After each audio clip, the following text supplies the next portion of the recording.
ವಾಲ್ಮೀಕಿ ನಿಗಮದ ಹಗರಣ ಅಗೆದಷ್ಟು ಆಳಕ್ಕೆ ಹೋಗ್ತಾ ಇದೆ, ಬಗೆದಷ್ಟು ಹೊರಬರುತ್ತಾ ಇದೆ. ಹೊಸಬರ ಹೆಸರು ಕೂಡ ಇದರಲ್ಲಿ ಮುಂಚೂಣಿಗೆ ಬರ್ತಾ ಇದೆ. ವಾಲ್ಮೀಕಿ ನಿಗಮದ ಬಹುಕೋಟಿ ಹಗರಣ. ವೈದ್ಯಕೀಯ ಶಿಕ್ಷಣ ಸಚಿವ ಶರಣು ಪ್ರಕಾಶ್ ಪಾಟೀಲ್ ಇದೇ ವಿಚಾರಕ್ಕೆ ಸಂಬಂಧಪಟ್ಟಂತೆ ಫಸ್ಟ್ ರಿಯಾಕ್ಷನ್ ಕೊಟ್ಟಿದ್ದಾರೆ. ನನ್ನ ಹೆಸರು ಈ ಪ್ರಕರಣದಲ್ಲಿ ಯಾಕೆ ಬಂದಿದೆಯೋ ಗೊತ್ತಿಲ್ಲ, ಯಾರು ಯಾವ ತನಿಖೆ ಬೇಕಾದರೂ ಕೂಡ ನಡೆಸಲಿ, ತಲೆ ಕೆಡಿಸಿಕೊಳ್ಳಲ್ಲ. ವೈದ್ಯಕೀಯ ಶಿಕ್ಷಣ ಸಚಿವರು ಅಂತ ಹೇಳಿಲ್ಲ, ಕಚೇರಿ ಅಂತ ಹೇಳಿದ್ದಾರೆ. ನೀತಿ ಸಂಹಿತೆ ಇದ್ದ ಕಾರಣ 26ನೇ ತಾರೀಕು ನಾನು ಕಚೇರಿಗೆ ಹೋಗಿರಲಿಲ್ಲ. ಕಚೇರಿಯಲ್ಲಿ ಸಭೆ ನಡೆದಿದೆ ಅಂದ್ರೆ ತನಿಖೆ ಆಗ್ಲಿ, ಸತ್ಯಾಸತ್ಯತೆ ಹೊರಬರಲಿ, ಸಿಸಿಟಿವಿಯನ್ನ ನೋಡಿದ್ರೆ ಸತ್ಯ ಗೊತ್ತಾಗುತ್ತೆ ಅಂತ ಹೇಳಿ ಸಚಿವರು ಮೊದಲ ರಿಯಾಕ್ಷನ್ ಅನ್ನ ಕೊಟ್ಟಿರುವಂತದ್ದು. ನೋಡಿ, ಸಾಕ್ಷ್ಯಗಳ ನಾಶಕ್ಕೆ ಯತ್ನವನ್ನ ಮಾಡಿದ್ರು ಅನ್ನುವಂತಹ ಆರೋಪ ಇವರ ಮೇಲೆ ಕೇಳಿ ಬರ್ತಾ ಇರುವಂತದ್ದು. ಇದೇ ವಿಚಾರಕ್ಕೆ ಈಗ ಮೊದಲ ಪ್ರತಿಕ್ರಿಯೆಯನ್ನ ಕೊಟ್ಟಿದ್ದಾರೆ. ಅಫಿಡೇಟಲ್ಲಿ ಉಲ್ಲೇಖ ಆಗಿರ್ತಕ್ಕಂಥದ್ದು ನಿನ್ನೆ ನನ್ನ ಗಮನಕ್ಕೆ ಬಂತು. ಅಫಿಡೇಟಲ್ಲಿ ಉಲ್ಲೇಖ ಆಗಿದ್ದನ್ನು ಕೋರ್ಟ್ ಡೈರೆಕ್ಷನ್ ಕೊಟ್ಟೋದು ಎನ್ಕ್ವೈರಿ ಮಾಡಲಿ, ನಮಗೇನು ಅಭ್ಯಂತರ ಇಲ್ಲ.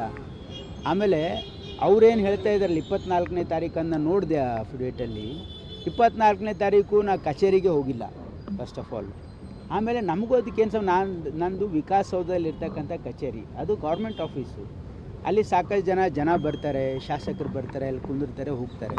ನಾನು ಇಲ್ಲದೆ ಇದ್ದಾಗೂ ಕೂಡ ಅನೇಕ ಜನ ಶಾಸಕರು ಬರ್ತಾರೆ, ಅಲ್ಲಿ ಬರ್ತಾರೆ, ಕೂಳ್ತಾರೆ, ಮಾತಾಡ್ತಾರೆ, ಹೋಗ್ತಾರೆ. ಅದಕ್ಕೆ ನನಗೂ ಅದಕ್ಕೇನು ಸಂಬಂಧ ಇಲ್ಲ.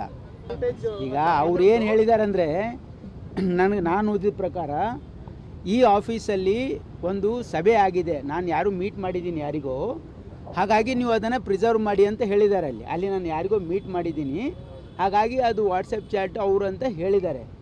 ಅವರು ವೈದ್ಯಕೀಯ ಶಿಕ್ಷಣ ಸಚಿವರು ಅಂತ ಹೇಳಿಲ್ಲ, ಆ ಕಚೇರಿ ಅಂತ ಹೇಳಿದ್ದಾರೆ. ಅದು ಎನ್ಕ್ವೈರಿ ಆಗಲಿ. ಇದೇ ವಿಚಾರಕ್ಕೆ ಸಂಬಂಧಪಟ್ಟಂತೆ ಮತ್ತಷ್ಟು ಡೀಟೇಲ್ಸ್ ಅನ್ನು ಕೊಡ್ತಾರೆ ನಮ್ಮ ಪ್ರತಿನಿಧಿ ಸುಕೇಶ್, ನೇರ ಸಂಪರ್ಕದಲ್ಲಿ ಜಾಯಿನ್ ಆಗಿದ್ದಾರೆ. ಸುಕೇಶ್, ಇದೇ ಪ್ರಕರಣಕ್ಕೆ ಈಗಾಗಲೇ ಒಬ್ಬ ಸಚಿವರ ತಲೆದಂಡ ಆಗಿದೆ. ಈಗ ಮತ್ತೊಬ್ಬ ಸಚಿವರ ಬುಡಕ್ಕೆ ಈ ಪ್ರಕರಣ ಸುತ್ತಕೊಳ್ತಾ ಇದೆಯಾ ಅನ್ನುವಂತಹ ಪ್ರಶ್ನೆ. ಸುಕೇಶ್, ಪ್ರೇಮ್, ಒಂದು ಸ್ಪಷ್ಟ, ಈ ವಿಚಾರದಲ್ಲಿ ಅವರು ಹಗರಣದ ಭಾಗವಾಗಿ ಅಥವಾ ಅವರಿಗೆ ಗಮನದಲ್ಲಿ ಇತ್ತು ಅನ್ನೋದಕ್ಕಿಂತ ಪ್ರಮುಖವಾಗಿ ಅವರ ಚೇಂಬರ್ನಲ್ಲಿ ಮೀಟಿಂಗ್ ನಡೆದಿತ್ತು ಅನ್ನುವಂಥದ್ದು. ಯಾಕಂದರೆ ಸಚಿವರು ಆ ಟೈಮಲ್ಲಿ ನಾನು ಬೆಂಗಳೂರಲ್ಲೇ ಇರಲಿಲ್ಲ ಅನ್ನೋದಾದರೆ ಅವರ ಕಚೇರಿಯಲ್ಲಿ ದುರ್ಬಳಕೆ ಆಯಿತಾ, ಬೇರೆ ಯಾರಾದರೂ ಬಳಸ್ಕೊಂಡ್ರೆ ಅನ್ನುವಂಥದ್ದು ಕೂಡ ಇಲ್ಲಿ ಪ್ರಶ್ನೆ ಆಗುತ್ತೆ. ಹಾಗಾಗಿ ಸಚಿವರ ಇನ್ವಾಲ್ವ್ಮೆಂಟ್ ವಿಚಾರವನ್ನು ಎಷ್ಟು ಗಂಭೀರವಾಗಿ ಆಗುತ್ತೆ ಈ ತನಿಖೆಯ ಸಂದರ್ಭದಲ್ಲಿ, ಅವರ ಎಷ್ಟರ ಮಟ್ಟಿಗೆ ಅವರ ಪಾತ್ರ ಇದೆ ಅನ್ನುವಂಥದ್ದು ಖಚಿತವಾಗುತ್ತೆ ಅನ್ನೋದ್ರ ಮೇಲೆ ಎಲ್ಲವೂ ಕೂಡ ತೀರ್ಮಾನ ಆಗುವಂಥ ಸಾಧ್ಯತೆ ಇದೆ. ಮೇಲ್ನೋಟಕ್ಕೆ ಅವ್ರು ಇರಲಿಲ್ಲ ಅಥವಾ ಬೆಂಗಳೂರಲ್ಲೇ ಇರಲಿಲ್ಲ ಅಂದರೆ ಅವ್ರು ಖಾಲಿ ಇದ್ದಂಥ ಕೊಠಡಿಯನ್ನು ಬಳಸ್ಕೊಂಡು ಬೇರೆ ಯಾರಾದರೂ ದುರುಪಯೋಗ ಪಡಿಸ್ಕೊಂಡ್ರೆ ಅನ್ನೋದು ಮೊದಲನೇ ಪ್ರಶ್ನೆ ಆಗುತ್ತೆ. ಅಥವಾ ಇವರು ಅದ್ರಿಗೆ ಗೊತ್ತಿತ್ತು, ಇವ್ರ ಗಮನದಲ್ಲಿದ್ದೇ ಅಲ್ಲಿ ಸಭೆ ನಡೀತು ಅನ್ನುವಂಥದ್ದನ್ನು ತನಿಖೆಯಲ್ಲಿ ಸಾಬೀತಾದರೆ ಸಹಜವಾಗಿ ಆಗಲೂ ಕೂಡ ಅದಕ್ಕೆ ಉತ್ತರವನ್ನು ಶರಣು ಪ್ರಕಾಶ್ ಪಾಟೀಲ್ ಅವರು ಕೊಡಬೇಕಾಗುತ್ತೆ. ಇವೆಲ್ಲವನ್ನು ನೋಡ್ತಾ ಹೋದರೆ ಇಡೀ ತನಿಖೆಯಲ್ಲಿ ಬಹುಶಃ ಯಾವ ಹಂತದಲ್ಲಿ ಶರಣು ಪ್ರಕಾಶ್ ಪಾಟೀಲ್ ಅವರ ಒಂದು ವಿಚಾರಣೆಯನ್ನು ಎದುರಿಸ್ತಾರೆ ಅನ್ನುವಂಥದ್ದು ಕೂಡ ಪ್ರಶ್ನೆ. ಹಾಗೇನಾದರೂ ಕೇವಲ ಅವರು ಗೊತ್ತಿಲ್ಲದೇ ನಡೆದಿದೆ ಅನ್ನೋದಾದರೆ ಬಹುಶಃ ಅವ್ರನ್ನ ಹೆಚ್ಚಿನ ಆದ್ಯತೆ ಅವರಿಗೆ ಸಿಗಲ್ಲ. ಆದರೆ ವಿಧಾನಸೌಧದ ಕಚೇರಿ ಅಂತ ದುರ್ಬಳಕೆ ಆಗಿದೆ ಅನ್ನೋದಾದರೆ ನಿಜನಾ ಸುಳ್ಳ ಅನ್ನುವಂಥದ್ದು ಕೂಡ ಪ್ರಶ್ನೆ ಆಗುತ್ತೆ ಮತ್ತು ತನಿಖೆಯಲ್ಲಿ ಅದು ಕೂಡ ಸಾಬೀತಾಗಬೇಕಾಗುತ್ತೆ. Prem, okay, thank you Sukesh ತಮ್ಮೆಲ್ಲ ಮಾಹಿತಿಗಾಗಿ.